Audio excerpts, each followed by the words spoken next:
30 মিনিটের টানা বৃষ্টিতে ডুবলো বীরভূমের বোলপুরের একাধিক জায়গা। আমরা এই মুহূর্তে ছবি দেখাচ্ছি বোলপুর শ্রীনিকেতন রাস্তা চৌরাস্তার কাছে এই ছবি দেখাচ্ছি এবং দেখতে পাচ্ছি যে কার্যত জলমগ্ন হয়ে গেছে। আশেপাশের দোকানে জল ঢুকে যাচ্ছে, এমনকি বাড়িতেও এই জল ঢুকে যাচ্ছে।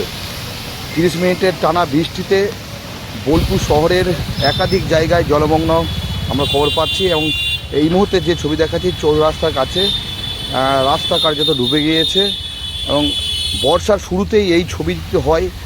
এখনও দিন পড়ে রয়েছে, কি অবস্থা হবে সেই নিয়েই কার্যত ক্ষোভে ফুঁসছে স্থানীয় বাসিন্দারা। সরাসরি স্থানীয় বাসিন্দারা অভিযোগ করছেন যে নিকাশি ব্যবস্থার পরিকাঠামো ভালো নেই, তার জন্য এইভাবে কিন্তু জল জমছে বোলপুরের একাধিক জায়গা। বোলপুর চৌরাস্তা সহ উদয়নপল্লী এই বিভিন্ন জায়গাতে আমরা দেখেছি যে বর্ষার সময় কার্যত ব্যাপক জলমগ্ন হয়, এমনকি বাড়ির এক কোমর পর্যন্ত জল, সেই জল কিন্তু বাড়ির মধ্যে ঢুকে যায়। ফলে এই যে নোংরা আবর্জনা বাড়ির মধ্যে সেই নোংরা আবর্জনা ঢুকেছে।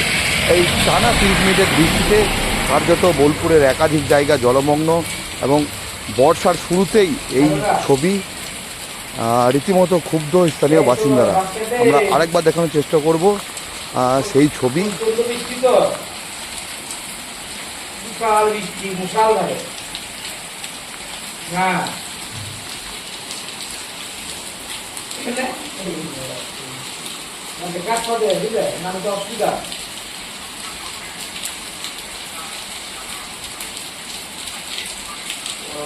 দেখবো